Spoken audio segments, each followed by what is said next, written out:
What's going on, Vikings fans? Welcome back to the Purple and Gold Bar Show.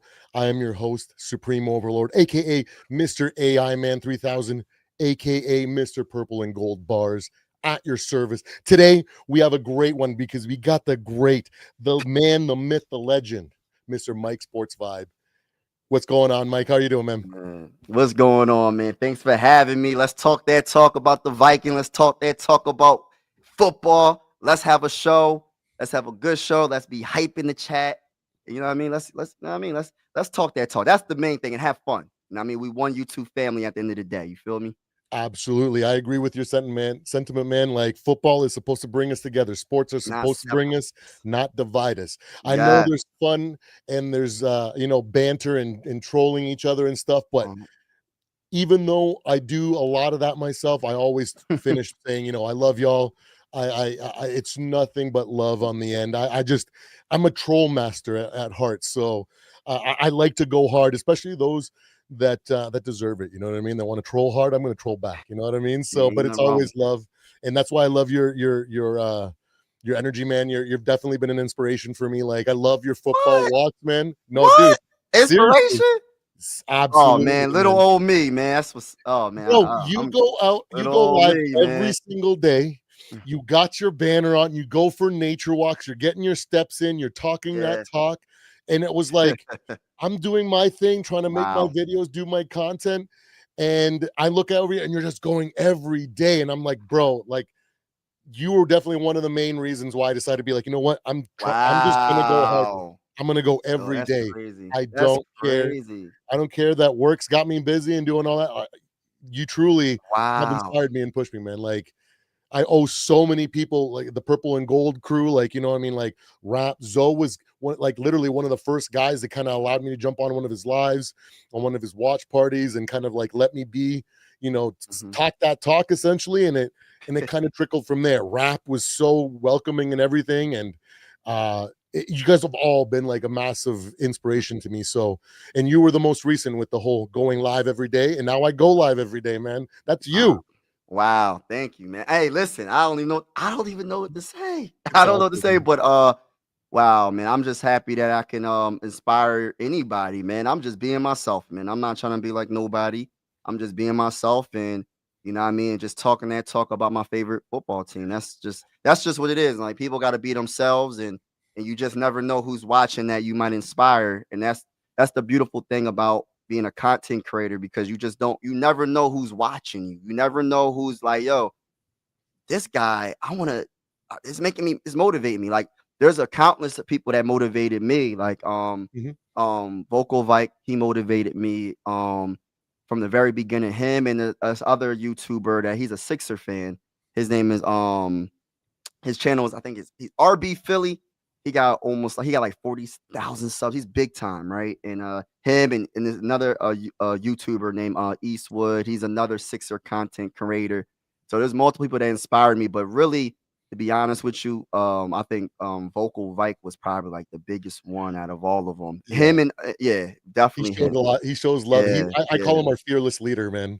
So you know what I mean. So I mean, he's done great for the community and whatnot. yeah. Let's get caught up here with the chap Samuel, MJ Rames, DFJ Hoops, big task at hands.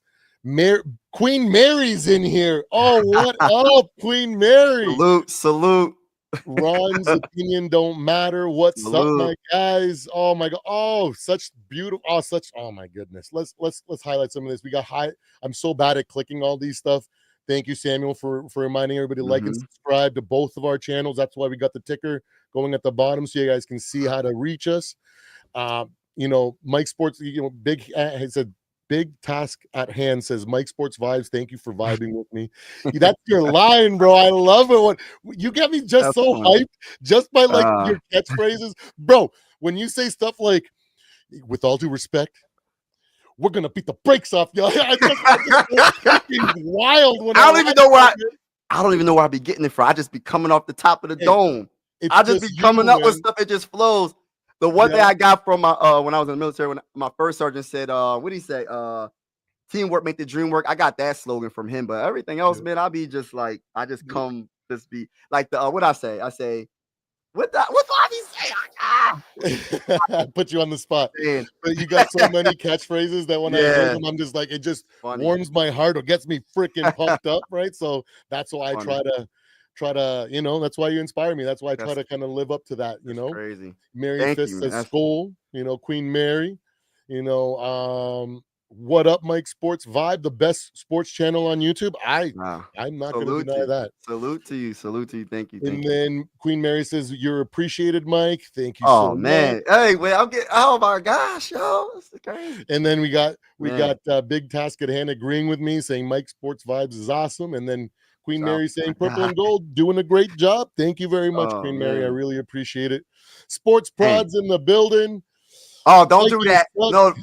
already. We got Dealey, another Vikings guy. All the love. What's up, fellas? What up? What up, Dealey? Hope you guys are having a great day, like always. That's funny. Regardless of what we're gonna say, guys, everything that we say comes from a place of love. I know for a fact I love every single one of you guys, regardless of what channel you're from, what fan base you are, even you brain dead Lions fans. I love every single one of you guys. See, it's just me trolling a little bit. I can't help myself. But I love every single one of you guys. I really want the best for everybody. I don't want people stressing or agonizing over football. That's why I try to give you guys that perspective or that optimism, kind of counteracts some of that negativity that we see just every single day, the stresses. You know what I mean? Like football is supposed to heal us, give us that good feeling, making us, have fun, not agonize and feel bad, right? So absolutely. We got a salute from out the pit. Big Mike, he says. Chris for real is in the building. What up, Chris? What's good? And then he says, building right now. That's crazy. Sports Prod saying, talk about that Bengals situation. I ain't worried about none of that. I ain't worried about none of the Bengals right now. Anyway, we gonna start with the Vikings before we talk about the Bengals. Let's go. Me? You know what? I mean that in no disrespect, my brother. We gonna talk about the Vikings first, brother. Absolutely. I knew you were gonna come in here and have your pennant on the side, so I decided to wear my freaking Vikings. Let's go, baby. Freaking chain. Let me see the bling bling real quick. Can you hold it right up here, man? Justin Jefferson, Justin Jefferson, right here. Yes, go, baby. I'm not one to wear my money on my neck or anything, so this is literally the only chain I own. I love it, and it's literally the most valuable to me in my most precious possession. You know what I'm saying? It's just because it's a Vikings purple and gold. It makes me feel like I'm like living the freaking the dream. You know what I mean? Of like the fandom dream. So just feel good wearing it. I gotta test you real quick. Who's your favorite Avenger? Right, real quick. I know we got to get to the Vikings, but I gotta ask you this question real quick. It's gonna be Captain America. Captain America. Okay. The reason being is because I have a really strong moral compass. Well, we talk about our faith and our religion and our and stuff, behind the scenes and whatnot. So like I have such a strong moral compass, and I just really like good guys. You know what I mean? Right. And to me, he's that type of guy that like he was a hero when he was a twig. You know what I mean? He was just like the scrawny kid that would stand up and get beat up trying to save someone. Right. That's what I love. You know what I mean? That's the type of hero that I love. And then when he became Captain America, it just personified who he was. And it made him even stronger of a hero. And that's why I like Cap. I like a lot of the Avengers, let's be real, but he's my guy. Yeah, my guy was like I have so many, but I'm gonna just for Avengers specifically, I gotta probably go Thor. Thor is my guy. Thor, I don't know, because Iron Man, I would say Hulk, but Hulk for me is the type of person, like the last couple of movies, I didn't like the guy. I didn't like who that person was. He didn't play Hulk like he should have been played. But let's get back to topic, man. I know people probably like, what the heck are we talking about? It's a football channel. What are we doing? We got some really nice. We got Lefty in the house. Lefty, what's good, brother? Bob Swede, Mary Fist says purple and gold, Mike. Love how you stay positive. Like, that's awesome. That's what we try to do. And we got some people welcoming each other into the live. What do you want to start talking about? What is your topic of discussion? So what's on my mind is JJ McCarthy and how where we're at right now with JJ McCarthy. Where do you think we're at? Do you feel like you should be or should we be concerned as Viking fans, or should we be super optimistic and just wait until he shows and proves everybody wrong? Or like, because I'm one of the six. I always say that there's 40% of the fan base that's kind of done with JJ. 60% of the fan base is like, we just being patient, we just waiting to see. Like, I'm part of that 60. I believe in JJ McCarthy. I think he's going to be a star. I've seen it in that one quarter, but I'm just saying, I just feel like he has it. And where should we feel? Because I know a lot of people are talking about, like, I've seen some comments where they were like, oh, well, Jackson Dart's already playing better than JJ. And then you hear some comments where somebody left the comments talking about, oh, well, he's just going to get hurt as soon as he comes back anyway. Why don't you just play Carson Wentz for the rest of the season? So where are you at when it comes to JJ McCarthy in general? Do you feel like he's in the right place right now to start this upcoming week, and just in the right place in general to be the guy that we think he's a superstar potentially? Do you think he can be that still?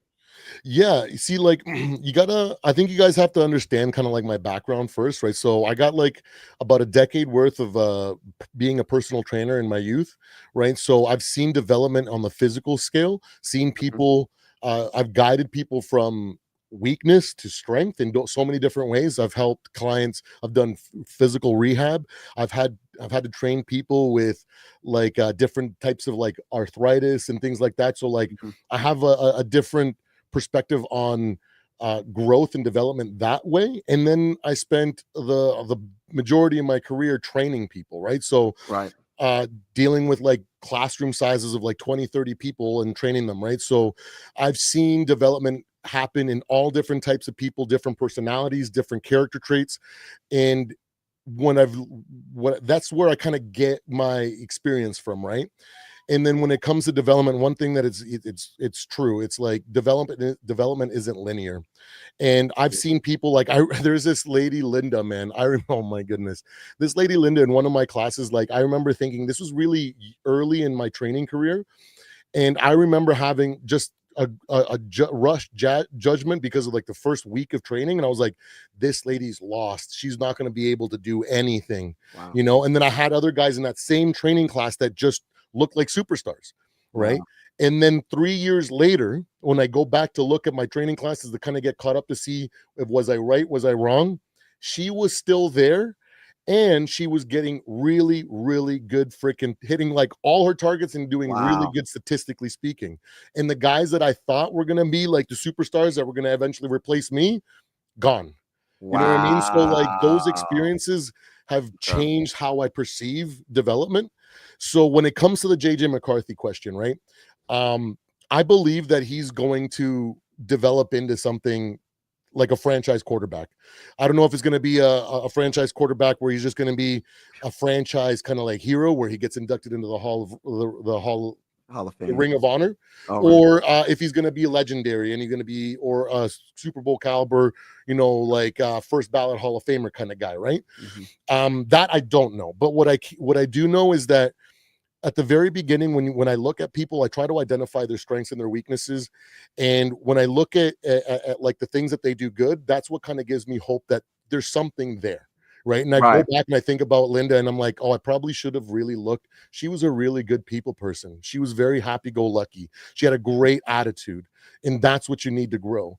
And it's different in a sales context, right? But when I look at the flash that JJ McCarthy showed, because going into the season, I said, this is going to be a season where we're just going to be stuck with flashes of greatness and a heck of a lot of growing pains. I did not foresee the injuries. I'm not going to lie. I didn't predict that. Right. So I anticipated that all being healthy and then him struggling in the first half of the season. And then in the later part of the season, he start looking less overwhelmed, more accustomed to the NFL speed. And then we would really be able to make some more concrete judgments. Right. And so for me, with my marketing background as well, my school, I learned at a really early, like market research 101. They tell you, don't dig too deep into small sample sizes because you're gonna make mistakes because it never really leads to anything. You need a valid sample size for you to gain real valuable freaking information. So when his only flash in 2 games was a historic one, I'm like, whoa, that's not just he threw one really nice pass that like holy crap, freaking, that's a Tom Brady-esque pass or something like that. Which This pass? Which one? Which that's one what I'm saying. specifically? Which What I'm one did saying you is it like? wasn't just one pass, Okay, like okay, okay, one okay, where okay. you say, this is like the most amazing throw I've ever seen. He can Right. totally become it wasn't that. It was what he did in the fourth quarter, what he Yeah. said to the team when they were in the huddle saying, where the hell would you rather be right now?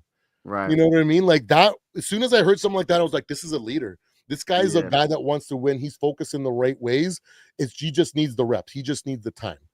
And then on top of that, I did a lot of research going into the draft on JJ McCarthy, on Drake May, Mm, on Bo Nix, mm. Michael Penix, right? I watched all their stuff. And out of all those guys, JJ was the most accurate to me. And so I value accuracy the most out of all traits out of a quarterback. So that's the guy that I wanted. And then later on, when everybody was talking about how, oh, he's just a winner at all levels, right? It was one of Mm. those things where there's some meaning to it. Like I don't want to hang on to that narrative and just run with it without knowing what it means, because you Right. can be a winner at every level and play in like some small freaking state in the small Right. town That's and true. win a state title every year. And yeah, Right. technically you're a winner at every level, but you Right. didn't face any adversity. You didn't face Right. any teams, good teams, right? And then you look at what JJ McCarthy did, and we talked about this yesterday, and this is what gives me the most hope about JJ McCarthy is that in the first 2 years of his college or his high school tenure, he won, right? And he was a winner. He won a state title, one or two state titles, I believe. No, one title, if I'm not mistaken.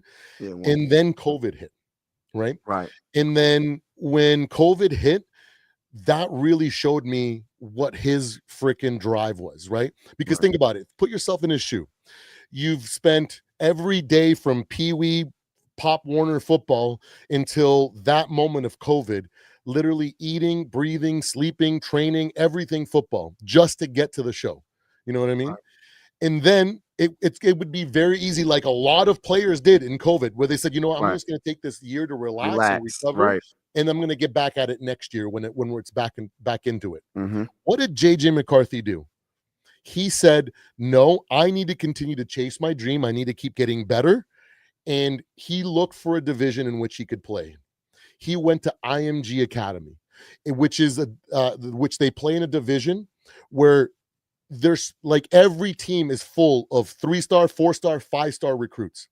So his level of competition in high school was against the best players in the country, right? Right. And he Right. was a winner there, and he Right. won a state title there. So what does that tell you about him? It tells you that he is willing to literally do anything, sacrifice anything in order to become the guy that he wants to become. For us, I foresee that he wants to be a Super Bowl winning quarterback for the Minnesota Vikings. So if he's going to do that in high school when he was that young, and now fast forward through his college career to where he won there as well, that says a lot to me about somebody's character. And that's the type of guy that I would invest a lot of freaking resources on the corporate level to bring them up to like management or upper management or whatever, because they got what it takes, you know what I mean? And then one thing that I learned in his high school career was that he can make every single throw. He did it all the time. Right. But then what Right. made me realize that he is a winner even more so and gave me more confidence is that when he went to Michigan, he didn't have to. He could have easily been that guy's like, hey guys, I can make every throw in the book. I'm JJ McCarthy. I've literally won every single place that I've been. The offense runs through me and my arm. Right. He never did that. Right. He looked at what he needed to do to become a national champion, and he adapted himself to be the guy that he needed to be to win. And that takes more courage, more wisdom, and to be able to do that. That's something that you cannot teach. You know what I mean? And so once I saw that, because I needed to understand, what do people say when they say, oh, he's a winner at every level, right? And then once I dug deep and go, oh, Right. okay, now I get it. And then I apply it to the Vikings and I go, and then when he says what he says in the huddle, that said everything I need to know. I was like, he's on the right path. He just needs the reps, which is why JJ is the only option. As long as he's healthy and he's cleared to play and he doesn't have any swelling after this next week of practice, and he's ready to go, because they need to give him all the first team reps, because Carson Wentz doesn't need them. Let's be real. He's a backup. He's a veteran. He can be told literally 10 minutes before the game, hey, you're starting. JJ's not, too much swelling, too much pain. After a full weeks of game planning and practice, we're going to hold him out. So he's going to go and he's going to do the things that he's been hired to do. And he's a great quarterback number 2, in my opinion. And I'm so incredibly grateful to have him. So that's where my confidence comes from. Yes. And when you say that, people be like, oh, well, you don't like Carson. No, it's not that we don't like Carson Wentz. The thing is, we know that the future is JJ McCarthy. You didn't trade up in the draft in 2024 and draft JJ McCarthy for him to sit behind Carson Wentz, even if JJ McCarthy's healthy. If he's healthy, you don't just sit him, because how is he going to get better? How is he going to get experience? How is he going to learn from his mistakes if he's sitting on the bench and then you waste another year of developing? Because I don't care how much you analyze the playbook and you do practice and training camp and all that. It's not like regular season football. So he has to get on that field. And I mean, I'm not trying to hate on Carson Wentz, and he did a good job, but we need to see our guy. We need to see our guy, and that's JJ McCarthy. And when I'm listening to what you're saying, it's not how you start, it's how you finish. So he's going through some obstacles when he got hurt his rookie season, tore his meniscus in that Raiders game. And then after that, week 2 against the Falcons, hip tackle, the man high ankle sprain, and he's missing weeks this season. He's missing about a month, right? It'll be like a month after this bye week, about a month of games. So he's going through some obstacles, but I believe that he has that mental toughness that he can use this as motivation. Everybody's doubting me, Colin Cowherd or Cow Turd, whatever you want to call him, man. You got people like that hating. You got other people hating on him, and he's going to prove everybody wrong. But my only thing is I just want this man to play and just get some experience, and we'll see what happens. I believe in him, and he's going to prove a lot of people wrong. It's just going to take a little bit of time, but I'm going down with the ship. I'm going down with the JJ McCarthy ship. If he turns out to not be good, I'm going down with the ship until I'm proven otherwise. I got this. Yes. I have faith. I have faith, bro. I have faith in his ability. Like you said, you made a good point. In high school, he made every throw. He can make every throw. But the thing about what you said is, he said, I'm going to take a step back when it comes to me throwing all these dang on yards in college, because I want to win a championship. So I know I got this great offensive line, and we have some good running backs behind me, and I'm going to hand that ball off. And when I need to, I'm going to do that play action pass. I'm going to throw it. And when I need to, I'm going to make a play. I'm going to scramble for a first down. I'm going to throw for a first down. Whatever I have to do to win, whatever it takes to win, shows his character, shows that he is a true leader. And I cannot wait until he proves everybody wrong. I can't wait. Usually I don't say this, but I can't wait to say, I told you so. I can't wait to say that. For all the doubters right now that gave up on him after 2 games, we're talking about 2 games of his career, and you gave up on him after 2 games, and you said he lost his job when he got hurt. You don't lose your job from getting hurt. You lose your job from stinking up the joint, and you just absolutely terrible. So he's 1-1, right? Yes, he has some ups and downs, but at the same time, that's part of developing. So give him some more time. And when he comes back, listen, we saw Jackson Dart play against the Eagles, because people were scared. Oh, well, we don't want JJ McCarthy to go against the defending champions. Yeah, I got respect for the Eagles, but we're going to beat the brakes off the Eagles when we play them off after this bye week. We seen Jackson Dart do what he did. I think JJ McCarthy can do more than what Jackson Dart did. I think he's better than Jackson Dart. We're going to see. He's going to have to prove me right. But I think he has it. And watch him prove it this Sunday. Well, not this Sunday, next Sunday at 1:00 p.m. Let's get it. Absolutely. I'm 1,000% on board. Let me quickly get caught up here with the chat. We got our fearless leader, Vocal Vike, stopping by. He says, Skull, the duo, this duo is goated. We got Lefty Purple Jesus in the house. We got Big Rod Reviews. Shout out to you. Shout Bob out to you. Seaweed. We have Mary Fisk. Zoe's in the house. Shout out to you. Man, everybody's here. Blood Eagle, Smeagol. We got a bunch of great ones my in the guy. house right now. My God, my God. But yes, yeah, prayers to Mary.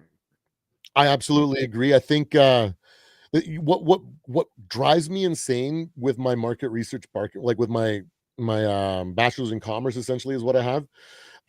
When I go back to my market research classes, this immediately, as soon as I saw that, I was like, I remembered this. I was like, and I've kind of coined it into a term where it's like, when you try to draw conclusions from a small sample size, you're Right. only going to find randomness masquerading as meaning, right? Which means, like, in like technical terms, we're told don't data mine a small sample size.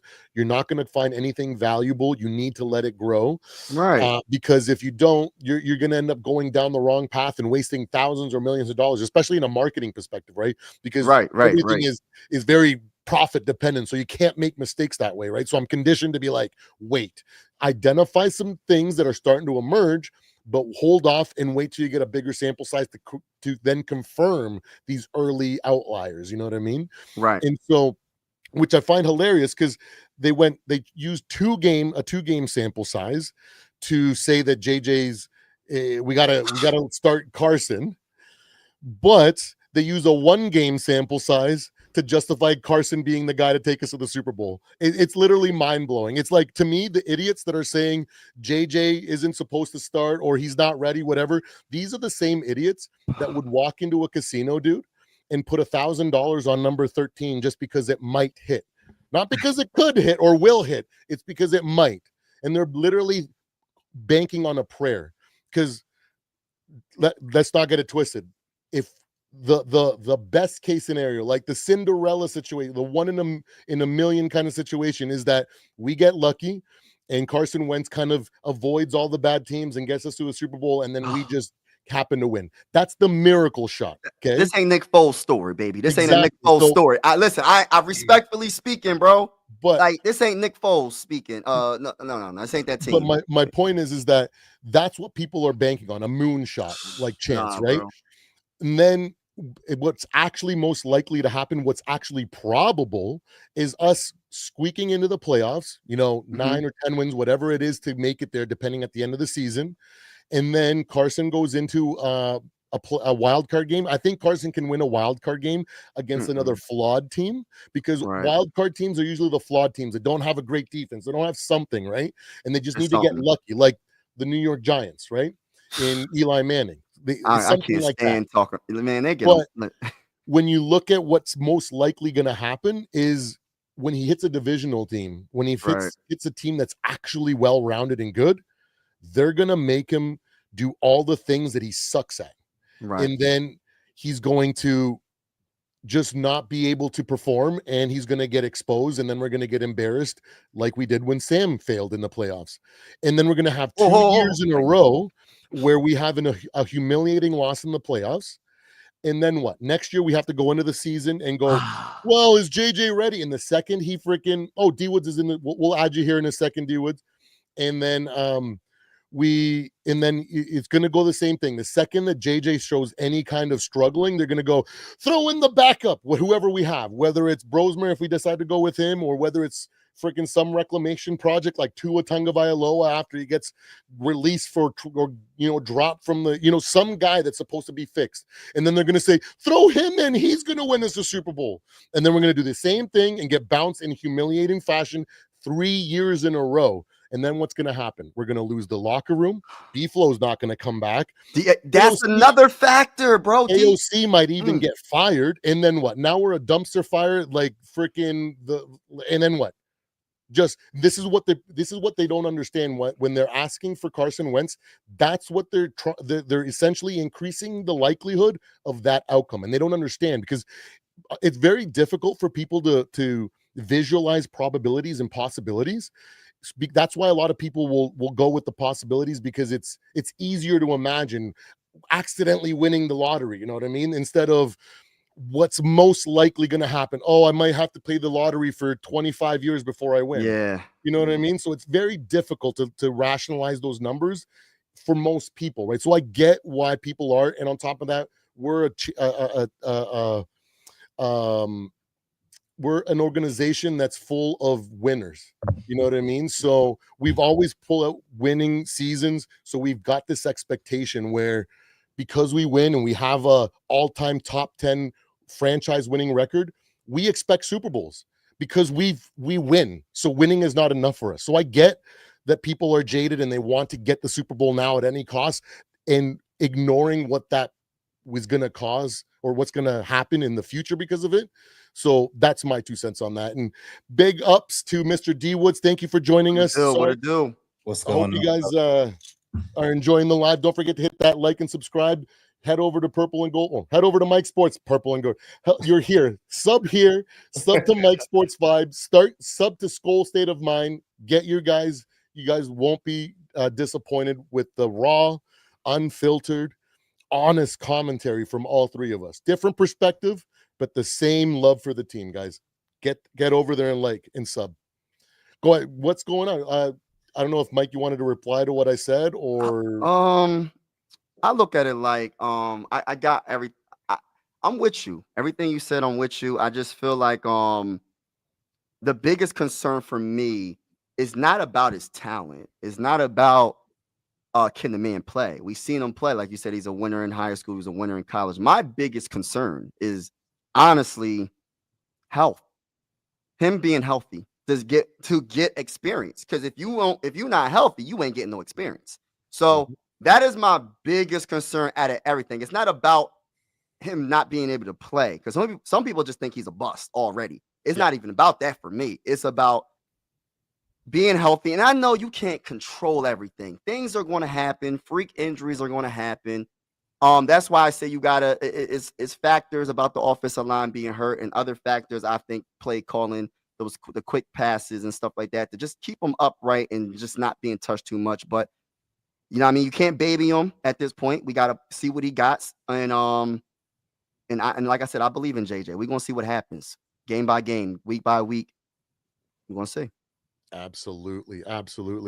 Mr. D Woods making an appearance, showing up just in the nick of time. What's going on, buddy? What do you got to say? Have you heard anything of what's going on, or what's up? Nah, man, I haven't really been listening. I just got back from the DMV, man. No. Oh, yeah. Man. Yeah. Hell on earth. Exactly. So I just peeked a little bit when I was, doing backstage. So you guys are talking about JJ McCarthy? Yeah, kind of. That's basically the first topic. And what first it was like Mike trying to figure out like where my confidence come from, or what I expect or think is going to happen going forward. Then I gave my perspective and why I have it. I gave my background to give you guys an understanding of why I think the way that I think. And then, yeah, we just kind of gave our opinions why I think that he's going to be good and we should be patient. All right. First off, I'm going to say hi to everybody in the chat. For some reason, when I clicked on the StreamYard, like my channel didn't come up and it's asking me to add it. So I can't talk in the chat. So it is what it is. I'm not even worried about it. But yeah. I feel the same way you guys feel too. Like, just like he just got to play and we just got to be patient, man. And that's the thing about sports. It's like, especially when you try to compare situations, to what's going on with the Vikings. And I know you guys, I know Mike's a guy, in the church, and you are too. And people say the same things, like thief is the thief of joy, comparison, right? Yeah, comparison and thief of joy. And I just feel like I'm happy with what we got going on here. Like, regardless of what happens this season, Super Bowl or not, like, I'm still gonna watch this team. I'm already invested. I just really hope that like that small fraction of fans can actually start being a little bit more patient, because it's not gonna happen overnight. Like Rome was not built overnight. I just feel like, hey, McCarthy, he has all the tools, the intangibles. I mean, we see his leadership. I've never seen a second-year player get voted as a captain, besides McCarthy, and that's a big deal. So I just feel like, man, people just gotta be patient. And as long as he's healthy, we're going to have to take that roller coaster ride, because there's going to be games where he looks good and there's going to be games where he looks bad. Like, look at Jackson Dart, for example. He had a great game last night, but the game before that wasn't that great. You get what I'm saying? And it I was just worse than what we've seen from McCarthy. exactly. So I'm just saying, like, as Viking fans, we can't get too high, or too low on a situation. This is all about the development of a quarterback, and if you want him to be that 10-year vet down the line, where this is a position we ain't got to worry about for the next 10 years, then you got to take the lumps too. And I'm just willing to take it, like, regardless. It is what it is, man. Like, this is where we want it to be. We used to get on here and complain about spending so much money on Kirk Cousins and all these other guys wasn't the quarterback, and now we actually got a young quarterback that's only 22 years old. Mhm. You just gotta roll with him, man. We just gotta roll with it. Absolutely. You know, You said something funny there. Comparison is a thief of joy, and I've Yeah. definitely said that as well. But also, in school, we were taught to identify what apples and oranges are before we start comparing too. yeah. And when you look at when everybody makes a good point about, oh, Dylan Gabriel this and or Jackson Dart this, and then I'm like, okay, well, let's go back and look at JJ McCarthy's draft profile. He's a prototype developmental prospect. That's not what Jackson Dart was. That's not what freaking Dylan Gabriel was, right?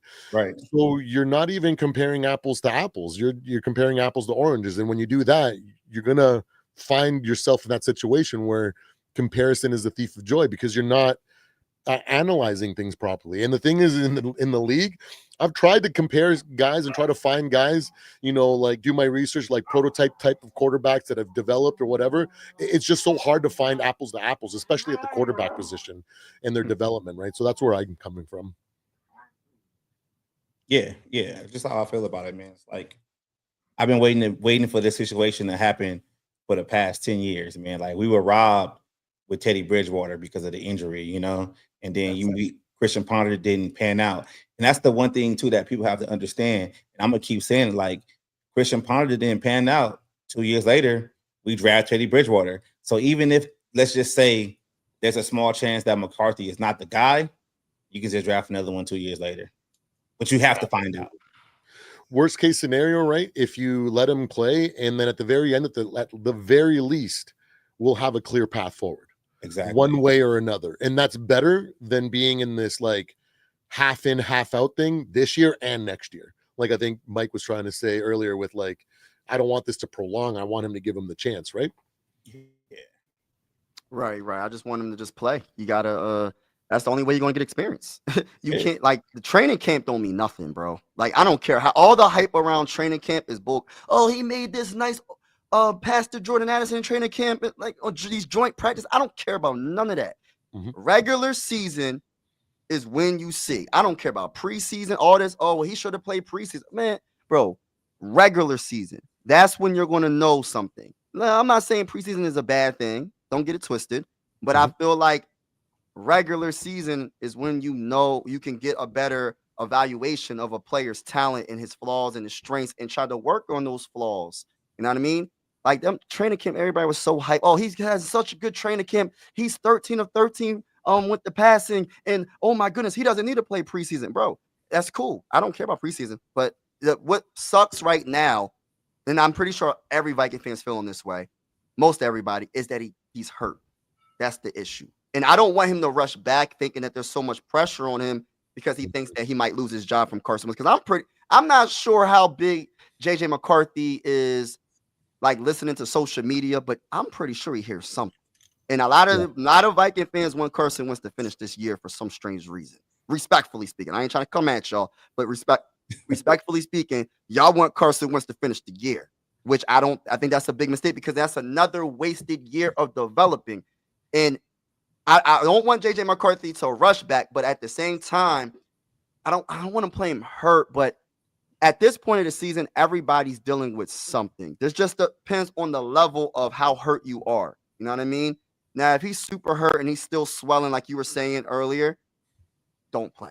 But if he just has a little bit of pain, hey, bro, like, you're going to have to toughen it up and show what you got a little bit, bro. Because swelling is the actual sign that you know what I mean? Like, for me, like, if there's like slight pain and stuff in the movement of the joint isn't swollen or anything like that, it's something that you can work through. It's something that you can. It's not, is not so detrimental, especially depending on what you're doing as well, and if you do it properly, and if they make sure that they if the line's healthy and they're able to protect him and he's not going to be taking those hits and he's going to throw the ball away and he's going to be more vigilant to that, then absolutely, yeah. But like I said, Carson Wentz is a veteran. If he goes through this next week of practice, because KOC said he's back to full participation, right, at full speed, then if he gets through the whole week and he's got no swelling, it's him to go.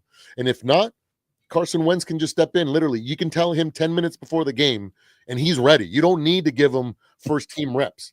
He can just go, right? And that's the benefit of having a quality veteran backup. So I agree with you as well. Yeah, definitely. But the one thing too, to piggyback on that red situation, I think that's the reason why McCarthy stayed back during the bye week to get some work in, to kind of test it, to kind of see what's going on. Because if they kind of actually wait to ramp it up next week during practice and he plays on Sunday, the next week it's a short week because we got a Thursday game against the Chargers. So it will make way more chance to be a week ahead of the situation, because the worst thing you will want is to where let's say they ramp up, practice next Wednesday or whatever, right? He goes out there, everything looks good, plays a game, then he has swelling, and then you got to fly to LA.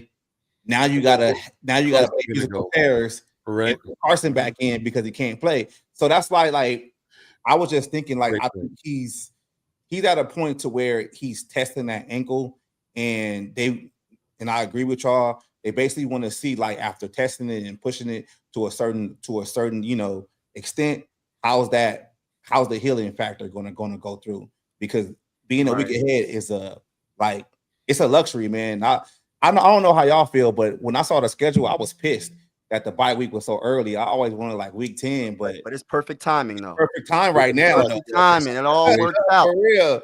Perfect timing. My opinion right now, like when it comes down to like the best case scenario, of course, I want him to be healthy, beat the brakes off the Eagles after the bye week. That's what I really want, right? But I want him to go on this stretch. I'm not saying he's going to have like an MVP caliber season, go through the rest of the season. That's delusional. That's delusional. And I mean, even though I am a delusional Viking fan, I love the Vikings to death, but it is what it is. But what I would love for him, like, to be healthy, play good football, right? We win some games. We maybe get into I'm not going to say maybe, we get into the playoffs. Forget all that maybe. I'm listening. We get into the playoffs. And then on top of that, I would love to have Max Brosmer be quarterback too. In a desperate team. Is there another desperate team out there that needs a quarterback? Is there anybody that need a quarter? Hey, listen, I ain't trying to get rid of Carson Wentz, but I think we might need a. Hey, listen, somebody might be desperate enough. Ravens, if Lamar Jackson ain't healthy, hey, listen, bro, give me a 5th or 4th round pick. You can take Carson Wentz from us.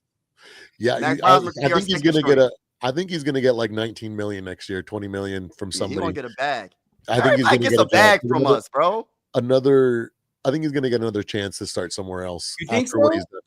Because look at Sam, right? They're going to go, well, this is a hit. They're going to be like other middle of the pack teams and below are going to be like, oh, look, we can do the same thing as what the Seahawks are doing. Let's do it. If KOC fixed Sam, he fixed Wentz. Let's bring him in. You know what I mean? So I can totally see him getting like 19, 20, 21 million, somewhere in that range. Yeah, but yeah, I totally compare apples and oranges, right? Sam played the whole season. We're not sure if True. played the whole season. Hey, Sam is younger. This league, the bottom half of the league is freaking desperate. They always are. Always somebody is. There's gonna be that guy. Remember, Matt Flynn got $19 million to go start for Seattle, and then Russell Wilson took his spot. He lost his job the same off season. Right? GMs are gonna freaking be GMs. Owners are gonna be owners. They're gonna say, hey, you see what freaking Seattle's doing over there? They went and they're doing something with Sam Darnold. We need to do the same thing now. Go get Carson Wentz. There's something special going on in Minnesota. That's just gonna happen next season, though. There's one team I can say, because I know they don't have a quarterback they have a quarterback now, but next year they won't have a quarterback because he's probably gonna retire. Pittsburgh will be a desperate team for another veteran quarterback. Mike Tomlin might want him. Because he doesn't want to have to. He doesn't want to have to draft and rookie. Put up a guy, and he ain't got enough. I'm not saying he don't have enough time left in there, but some head coaches don't want to deal with that. They don't want to just like want to win. But that's why I need JJ to stay healthy and prove all these doubters wrong, because until then, we have to keep Carson Wentz, because I ain't trying to just get rid of him, but y'all know what I'm saying. I want to get some draft capital I for want to him. get something. I think his value is his highest that you could possibly get. Just get something. I don't even care. I do think, though, Mike, you make a good point about Max Brosmer, though. And I do feel this way, like, the more the season progresses, the less and less you need Carson Wentz on the roster. Right. We ain't keeping him. It's kind of like, well, Brosmer has been here doing training camp. He's been here through the offseason. Like, eventually next year, he's going to be quarterback too. We know that already. Like, we see the writing on the wall with that. But it's kind of like, hey, whoever, you might have a point there. If McCarthy can stay consistently healthy, and gotta stay healthy, and Kevin O'Connell can just be like, well, we got Brosmer waiting. Like, I'm cool with Brosmer maybe starting a game or two if something acts up. You know, then I would say Carson Wentz at that point will be a little expendable. But at the same time, it's like sometimes you just gotta be greedy. Just be greedy, bro. Go get me a 3rd round pick. You want a quarterback, Mike Tomlin? Give me a 3rd round. Anybody? You want a quarterback 3rd round pick? So it wasn't you, one of you then, that told me that somebody told me, I can't remember, during this week, they're like, did you realize that KOC said that Max Brosmer is the smartest quarterback prospect he's ever spoken with? No, I didn't say that. I was like, what? He said that? I don't know. And he was on some podcast or something like that. And I was like, okay, well, that's what made me go, hey, I would love to have 2 young guys, a starter, a young guy, and a backup that's young. That means that they're going to be nice together for the rest of the way, and it's just that'll be an awesome situation to have. And let me quickly just touch in with the chat here. We got a bunch of people. Norse is in the house. Bob, we're gonna take it easy on Mr. Ty Eagle today. He's hurting. So we're not. I personally don't kick people when they're down. That's why today I actually made a video, a live, where I basically defended. And mid-live, I was like, I'm a freaking Vikings content creator here, sitting here defending Jalen Hurts because I just can't stand for this shit. People hate Jalen Hurts morning. I don't like that. And people were just dogging him. And I'm like, bro, he's an objectively great quarterback. If he were to retire right now, he would be in that like type of quarterback that would be a franchise like Ring of Honor inductee. You know what I mean? So I'm just like, stop it with that. I had to go alive and I had to kind of like stick up for the man because I just can't stand. I can't stand for that. I was compelled. I had no way. When I woke up, I had no idea I was going to make that live or that video or anything like that. But once I saw when I was working, because I listened to sports talk radio when I'm talking, I heard freaking Cam Newton, old fucking Django Unchained, freaking auntie out there freaking throwing shade towards Jalen Hurts. I was like, this cannot stand. This cannot stand. So, so we're going to take it easy. I don't like to kick teams while they're down, but I will remind you that you are down, though. That's as much as I will do. Hey, respectfully, we're going to beat the brakes off the Eagles. I don't care. We're kicking him when he's down right now. Because we don't want you getting back up until after we beat y'all. And then once we beat you, then anything, you can do whatever you want. Except for when you go against us in the playoffs and we beat the brakes off you again. That's how I look at it. There you go. We want you to stay down. Like when it comes to the Eagles, and I was guilty of this last year of just listening to like certain podcasters or content creators. I was like, oh my God, the Eagles got a sinking ship, and they got to trade some guys. And I look up, they didn't lose any games. They won the damn Super Bowl. So I'm just saying, like, I know it's too I know. It's too early. Pump the brakes a little bit. Like the Eagles will be okay. I have my doubts about Jalen, but I just think it's like, isn't this their 3rd coordinator? Like, they keep switching. They keep switching. Coordinator in 6 years. Yeah, because they're so good all the time. They're good. Yeah, Jalen Hurts. This is what made me realize that the stupidity that Cam Newton was saying today was just not right. He's had 12 coordinators since college to the pros. 12. That's wild. And if you like great quarterbacks, succeed even when offensive coordinators chaos or constant turnaround. And that's what he's done. He's won them a Super Bowl. He's got them to a Super Bowl before then too. So to me, he's a great quarterback. He's not my cup of tea, and he's definitely not like my top 5 in my top 5 in the NFL. But I'm not going to deny greatness when I see it, and the stats say it, right? So I just had to go out and say that, So that's why I'm not gonna dog on Ty. I still Yeah. love you, Ty. I understand Coming at where you. your anger is coming from, and I understand Yeah, I don't where when you get like Mm-mm. when the Giants come in from behind you and they just slowly rub your back and slowly get you all ready, and then just freaking slam it in freaking dry like you had to take last night. I would be upset too, man. So I'm gonna let you have your anger and your vitriol. Let us have it, man. Don't worry. You'll be fine. You'll be fine. It depends on the Eagles fan, because if an Eagle fan's talking crazy, I'm gonna meet them all the He way. said, but Ty left a comment on my one of my videos. I didn't even comment back. I didn't comment back yet. I had to figure out what I'm gonna say back to him. He said, I want to be a Viking fan. I said, I don't know if we taking applications right now. I don't think You can't go from the Eagles to the Nah. Vikings. Because if you a Viking fan, you stay a Viking fan. This ain't no you can just hop off the wagon, come back on the wagon, hop off the wagon, come on the wagon. If You I either was a an Eagles Viking fan. that you trying to go to another squad. Hey, We don't not want you either, Ty. Hey, that's why I said what I said. I didn't comment back. I'm trying to figure out what I'm gonna say to him. Yeah, he trying to set you up, Mike. Don't fall. I don't know if I'm fall gonna for the accept jokes, it. Mike. Don't fall for it. I don't know if I'm gonna accept him to come be a Viking fan, man. I'm sorry. I'm sorry, Ty. Respectfully, I got love for you, but no doubt. we ain't accepting it. Yeah, We'll we ain't take the accepting application, but we're not gonna accept it. You know what I mean, that's the problem. We ain't accepting the You know what, application. We'll hey, accept it. He gonna do back in the day. We'll accept the application. Man. We'll He gonna take keep it. We calling. ain't accepting Did it. you give him application? Denied. Did you give Oh him application? man, Nah, we didn't get it, bro.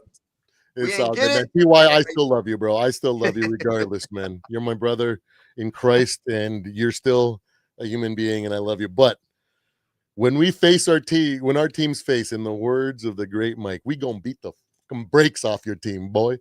Yeah. And going into this game, I was kind of like apprehensive about Carson Wentz being the guy to play against the Eagles, because to me, I know that the Eagles have the biggest book on Carson Wentz. They drafted him, so they Man, had to do that's true. a crap ton of research on him, and then they have years of tape, and then what they know from when he was in their quarterback room, so they know him in and out. And so I'm like, I know he's a little bit removed from the Eagles, but they still know how to beat him because he hasn't evolved from that, right? So I'm like, man, I don't want him to go into that situation and then just literally dog walking, because they just know how to make him play at his worst, right? So then all of a sudden we get that kind of downfall on or downpour on us from them, because they're like, oh, we beat you and you tried to beat us with your own, all that stupid anecdotal stuff, right? But if JJ goes out there and he does well or does bad, whatever, it ain't nothing, you know what I mean? So there's none of that extra added BS that comes with it. But after what I saw last night, I think they got so much stuff that they have to worry about to fix that I don't think that's even going to be making it into their game plan, or even something that they're going to really tap into that deep. They have to worry on other stuff. They got injury concerns, and they got to find a way to they're a good team. So good teams find a way to bounce back. They're champions. So they're champions. that's what they have to freaking do, and that's I think they were going to be focused on. So I'm more confident if Carson has to play, but that's where my first apprehension lied when I was like, man, I really don't want Carson out there, man, because if he gets humiliated by the Eagles, bro, they're going to clown us. That organization will clown us for freaking the entire season. We're going to get clips thrown in our face on the regular. So I'm just like, screw that. I don't want to see it. So that was my point of view with that. But now, after they literally just got freaking they just literally just took it dry last night over and over and over, I'm pretty sure that we're going to be okay. I think we got more than just a chance. And I think that if we do a good job play calling and we just put a good, consistent, effective team and we don't fall apart, I think we have a chance of beating them. Yo, I got to get off in a little bit, but I wanted to ask y'all a question before we get off. All right, so what is the most important thing to what do we have to do? What do the Vikings have to do to beat the Eagles this upcoming after this bye week, week 7? What do we have to do to win this game? What's the number one thing? Like three things. Give me three things. Give me three. What do we have to do? You want to go first, D-Woods, or should I? I'll take it. So I'll say one thing you have to do, and it's kind of like it's all the same thing that's derived into one thing, and that's running the ball efficiently, not going away from it. And I can just say that one thing, because when you run the ball, you control the clock. You get what I'm saying? And you bleed the clock, and you basically have a point to where you're keeping your defense off the field and you're keeping their offense off the field, right? So running the ball efficiently, like that should be like the first one, the middle one, and the last one. Like running the ball. And after that, if I have to pick another like number two, when you get on defense, make sure you smother their running backs. Meaning like it Facts. can't be any plays to where they're getting maybe like 4 or 5 yards a pop, you know? So it's Facts. like, Facts. you know, they have to do that. And after that will be for my third option to be basically like just coaching, don't get out coached both sides of the ball. Like, don't overthink things, don't get out coached. So, you know, run the ball efficiently, stop them from running the ball efficiently, and don't get out coached. And what I mean by not getting out coached is like if something is going wrong, stick to your game plan and stick to your guns, because you have to understand like you're dealing with a Super Bowl, you know, winning head coach on the opposite side. Yeah, well said. My three things I've been saying since the beginning of the season, actually since the moment that Jordan Mason got traded for, I've been saying that this offense needs to run through Jordan Mason, everything. And even if he's not running the ball, and that includes the play action passes, the passes to the flat, the quick slants, you know, those like passes out to the running back, because those are the same as a running game, right? And if we can establish that ability, their defense has to freaking give us some respect. If they don't respect what we can do there, it's gonna force us to be one-dimensional. So the offense has to run through Jordan Mason. We have to make more than an attempt. And then, as like you were saying, to piggyback on what you're saying, if you do that, then we're going to spend more time on attack. We're going to get more drives than they're going to get, and therefore it's a numbers game. If we get 25 drives and they only get 15, they have to be more perfect than we do. And that means that we can kick a bunch of field goals and one touchdown and then more field goals, and that'll beat them just as easily than where they're going to have their limited amount of drives and they have to go touchdown to catch us or even win, right? So that's why the running game is so important, and as well as the quick pass game, rolling out, throwing to the flat, throwing the quick slants. Last week, what I saw from KOC and his ability to call plays out, quick pass plays to mimic the same output as freaking the running game was incredible. I don't know if you guys noticed this, okay? Last week, normally speaking, the thing that you do when you have a dynamic player like Myles Garrett on there is you run to the opposite side of him. You roll your quarterback out to that side, giving him that extra time to be able to complete something and then try to go catch and run, right? Another really good, like even more advanced kind of strategy is to target the area in which he was before. So you throw to the side of Myles Garrett, and we did that on multiple occasions. There's a quick slant that freaking Carson Wentz threw to Speedy Naylor, where literally it was like 1 or 2 yards behind where he caught it, behind where Myles Garrett was when before he started his pass rush, right? So when he's so dominant, if he goes into that side and he's pass rushing, that means he leaves an open space for his zone defenders or his middle linebackers to have to cover. And if they can't cover that, that's how we were able to gash them through the small, quick passing game that complements the running game. And then after that, if we do a really good job of establishing that, then we have the opportunity to do some more play action passes, or because they're going to have to be respectful of that, we might get an extra second or two in the passing game, therefore throwing a longer developing play. And if you know, a lot of things have been said about KOC and his play calling for long developing plays, but go back and watch a lot of those long developing plays. Naylor was open. Freaking JJ was open. There's someone open. That means the plays are working. It's just the O-line is not being able to hold up protection. And so that has to be on KOC to identify when the O-line isn't holding that, and then just continuing to dink and dunk, for lack of a better way of saying it. Because if you dink and dunk, that means that's a 13 play, a 14 play, a 16 play drive down the field, that means that defense is going to get tired. And when the defense gets tired in the third and fourth quarter, that's when we take that next step and we play Vikings football where we've kept the game close or we've managed to keep that lead, and then we close out, right? If all that goes well, and then if we can do a good job of earning some respect on the run defense. I get it. We traded away a lot of our run stoppers in order to bring in some more pass rush, as well as freaking pass defense.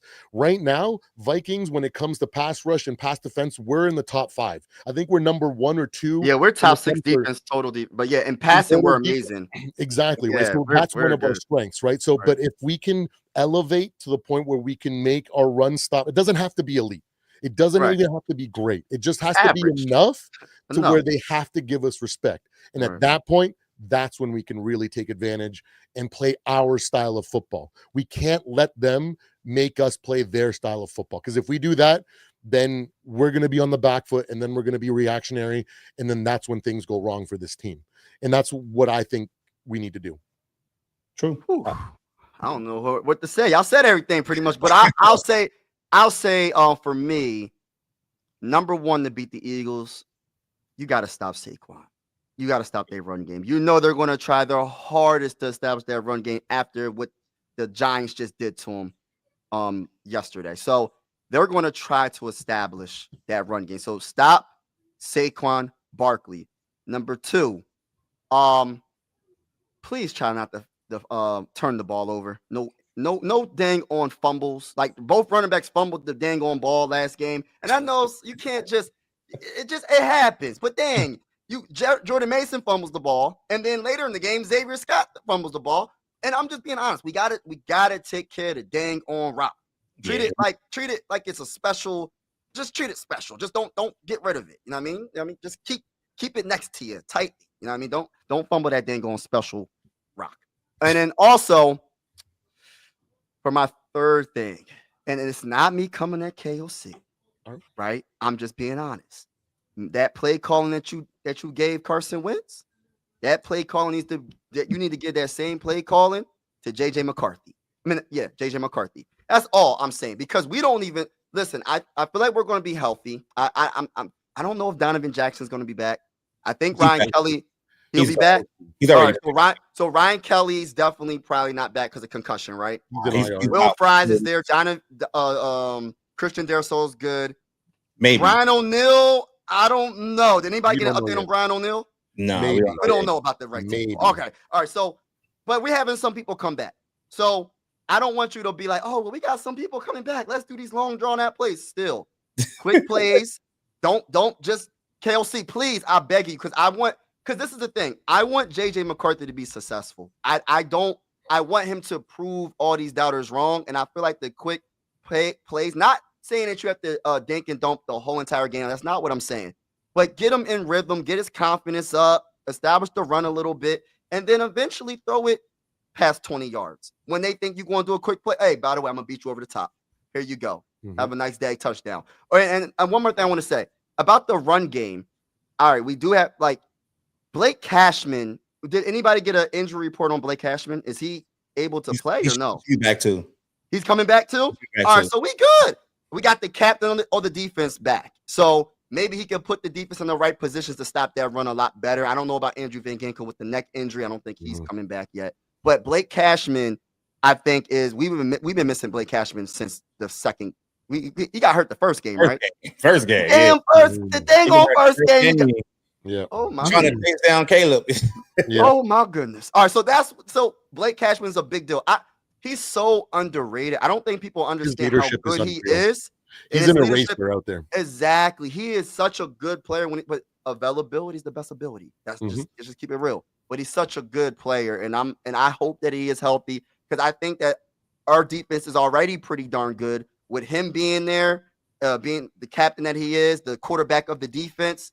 Hey, listen, our defense is going to take it to another level, and we're going to get some turnovers. It's just we have to capitalize on it by having good play calling and getting. I don't even care if it's a field goal. Just get some dang on points every time you get the ball. Try to get some dang on points. Don't go for it on fourth down if you don't need to, but be aggressive at the same time. You got to score. For sure. Yeah. No, I think, yeah, like Blake Cashman is he's not only an incredible leader, because when Blake Cashman and Hitman Harry are out there, Ivan Pace Jr. plays at a really, really high level. Like I've been saying this all year. He's like, this guy, if you make him think and play football, his ability drops like Right. 20%. Bro, he cannot think and play. When Blake Cashman is out there and Hitman Harry is telling him what to do and calling things out, and he just has to react to what they're saying, he can play at a really high level. And then when he misses stuff, because he's the type of guy to take chances. And if he takes chances and he misses, Blake Cashman erases that spot that he left open. You know, that Right. ability. He's so good at covering up mistakes, and that's why they work so well. So if Right. Blake, if he allows him to do that more times than not, he will get something good to happen, right? Ivan Pace. Oh no, that was actually no, that's Dallas Turner. He actually was the main reason for a 3-and-out last week, so he's doing really good. But he's that same type of guy that if sometimes he'll come out and hit a home run, and it's all because of the leadership on that defense that allows him to do what he does and gives him insight pre-snap. And when he does, sometimes, man, he does something special. But what he doesn't, Blake Cashman is there to fill in and erase the hole or the gap or the advantage that he gives to the other team because he whiffed. You know what I mean? So he's so important. So if he's back, that run defense is going to increase, like, because he's so smart out there. So he'll be able to, help be the first one to tackle, let everybody crash, like he's so important to the defense. So just a big piggyback on Blake Cashman, what you were saying. Absolutely. Yeah. Okay. I missed something though. I know I'm cheating when I said only 3 things, but now I just thought about something. Like Jalen Hurts is one of the best dual threat quarterbacks in the game, and and if Blake Cashman is healthy, he gonna have the quarterback spy. Because I know that when he gets in his bag, even if Saquon Barkley is shut down, Jalen Hurts loves to run the ball. He loves to scramble to the outside, and then the push tush. I'm not even gonna complain about that. Our defense has to do their job in the first 3 downs. Or the first 3 downs to make sure he's not close enough to do the tush push. You know what I mean? It is what it is. If you can't stop it, why not? You got to keep doing it. Keep doing it. Yeah, if you can't stop me from doing it, I'm gonna keep doing it. So our defense has to do their job and have them in 3rd and long, like 3rd and 5, 3rd and 6, so they don't have the opportunity to do the tush push. But that quarterback spy is so important because Jalen Hurts. And that just gets the whole team in their bag when he scrambles for first downs and stuff. So we got to make sure you have somebody watching him. You know what I mean? Blake Cashman's at that. Like, he's so good at identifying when he needs to be the QB spy and when he needs to be the run stopper, when he needs to be in coverage. He's just like, he's an eraser. And it's because of the level of football IQ he has. It just sucks that he's always getting injured. You know what I mean? And that's why I have such high hopes for Eric Wilson, because Eric Wilson's a freaking playmaker, man. Like, say what you want to say about that kid, but he's young. Like, so if he can develop and become a leader in that same. You say Eric Wilson? Yeah, Eric Wilson's a playmaker, man. He's not that young. He's younger than Cashman. He is a playmaker. He's a playmaker, though. He's younger than Cashman. You know what I mean? So, like, he could be someone that can kind of maybe take on that role if we don't, because he's done well in relief of Cashman and whoever he's had to step in for, right? He's made plays. So would the question be putting Blake Cashman in the middle with Wilson at the same time and letting Ivan Pace come in situationally? That would be nice to see. I like it. D Woods. I know what you're thinking, man. What? You don't like Ivan Pace Jr. I know. It's not that you don't like him. You just don't believe in the man. It's like you don't think he's the guy. He's not the. I played linebacker in high school, right? I wasn't able to play the inside because the inside linebacker is a Blake Cashman. I played the outside where I can blitz, rush, whatever, right? And it was basically when I wasn't playing running back. So I just feel like when you have Ivan Pace in there, he's limited in the inside, and I just feel like if you can put Blake, and Wilson together, now you got 2 guys who actually know what to do at all times. And if you actually have to blitz one of those guys, they don't know when that person is coming because they're like, oh, he's a real middle linebacker. He's gonna drop back in coverage, or he's gonna figure this out. Like, I just think it just adds more versatility to the situation. All right, so situational Ivan Pace. That's what D Woods is saying. Yeah, right? situational. Situational. Yeah. All right, I mean, shoot, Brian Flores gonna make it work. I have faith in what Brian Flores, where he puts all the players. I just want to win. I want bragging rights. All my family members are Eagle fans. Even my son is an Eagle fan. And I don't want him coming at me because he said, How did that happen, Mike? I don't know, man. I don't know who influenced. Maybe when I was in the military, he was influenced by people. I don't know. But he's an Eagle fan. He's an Eagle fan, and I don't like it. My daughters and my wife and my youngest son, they're all Viking fans. I said, I have no choice. I didn't get my oldest. Everybody else is gonna be a Viking fan. You don't get no choice. There you go. Ain't no choice. I'm gonna be a Viking fan. I love it. You Viking fan. Viking Skulls of Gold. Get used to it. Funny. It's funny. We got one of those rerun Lions fans in here. Hey, Motown Mitch, tell me, did you forget that Jaden Daniels is your daddy? Because I remember last year, you guys were supposed to win the Super Bowl before the season started. During the season started, going into the playoffs, everybody said it's a foregone conclusion. Let's just not play the freaking playoffs. The Lions are going to win. But what happened? Hey, Motown Mitch, what happened? He got spicy so fast. Oh, because I like to go hard on Lions fans because they're just brain dead. They don't realize that they're the rerun kings. Okay, they do this every few years, and then they fall back to a last place schedule where they belong. And the reason they act like this is because they're irrelevant for decades at a time. Remember, irrelevant for decades at a time. That's what your team is, Motown Mitch. You guys are on a last place schedule, and then what happens? What do you guys do? You guys go on a little bit of a run, and then you guys fucking blame the refs. You choke in the playoffs. You got the best quarterback in the league that fucking goes out there and let me go back and Jaden Daniels embarrasses him, outplays him. Imagine having a quarterback that melts down in the freaking playoffs and talking all this trash like you know something. Bro, you're the rerun kings. It's just a matter of time. You've already lost your coordinators. What's coming next is your overpaid roster is going to start leaving. And then you guys are going to fall back to irrelevancy where you belong. And I get it. You guys get relevancy every 10, 15, 20 years. And so when you get, you win, you make it to the playoffs, you guys want to raise the fucking banners. Oh, we made it to the playoffs. We made it. Because that's what you guys are. You guys are desperate for relevancy. You guys are nothing but the rerun kings. You guys are straight garbage and you don't even notice. Did you guys forget? Did you forget that you're the organization that robbed the NFL from Barry Sanders, Megatron? How long is it going to be before Jahmyr Gibbs retires on your bitch asses because he's tired of losing? All right, brother. Calm down, brother. All right. On that note, we're getting off. I want everybody to know it's all love. Have a wonderful day. Go to the bowl. I love you all. And make sure you go check out everybody's channel, subscribe, hit the like button, and I appreciate y'all. God bless to each and every one of y'all. You know what I mean? We're gonna just say that. But absolutely. Thank you very much. Everybody, thanks for tuning in. I still love you, Motown Mitch. I still love you. You're still my brother in Christ. But Mike, it was sometimes you got to go hard against the brain dead ones because you can't get through to them without the freaking. They come in with that energy, so you got to match that energy and go above and beyond because that's the only way idiots understand. All right, guys. Thank you so much for hanging out with us. Don't forget to hit that like button. Subscribe to D Wood's channel, Skull State of Mind. Subscribe to Mike Sports Vibes. You will not regret it. Thank you so much, guys. I love every single one of you guys. It's all love. I get a little hyped up, especially against those Lions fans. I apologize for losing it a little bit there, guys. Sometimes you guys got to hear purple and gold freaking crash out a little bit. So I love you guys. Take care.